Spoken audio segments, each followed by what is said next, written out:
দাদি আমায় দিস না বিয়া ওই বুইরার সাথে আমার সুখ হইব না রাইতে দাদি আমায় দিস না বিয়া ওই বুইরার সাথে।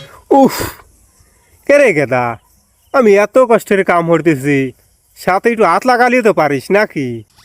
ওই আমার কাম টাম হরার জন্যই তুমি কিসির লাগি এত কাম হরতে যাও? তুমি বাইর যা গম পারো গা, যাও। এই কিসির খড়ি পারতেছি মানে? ধান টান কাটাকুটো শেষ, রান্না বাড়া হরা লাগবে নি? মা তোমার বিয়ের জন্য মনে হয় খড়ি ফারতেছি। ঠিক কইছো মামা, তাই মনে হয় রে। আরে তুই মুরবি মানুষ হয়ে গেছো, বাইর যা মানুষজন দাঁত দাও গা, যাও যাও যাও। কে রে, কিসির দাওয়াত টাওয়াত দেবো মানে?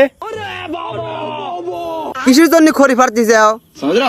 আমাকে বিয়ে দিবে, মাংস রান্না করা লাগবে, সেই জন্যই তো খড়ি ফারতে যাও নাকি? আরে তোর বিয়ে মানে ওই যে ধান সেদ্ধ হারবো, ওই ধান সেদ্ধ হওয়ার জন্য খড়ি ফারতেছি। কচি কচি ছাল পাল বিয়ে হয়ে পোলা পান নিয়ে ঘুরতিছে, আর আমাকে ধান সেদ্ধরা খড়ি ফারাচ্ছে। ধর তোর খড়ি ফার, আমাকে কোন দিনও কামে কবুল।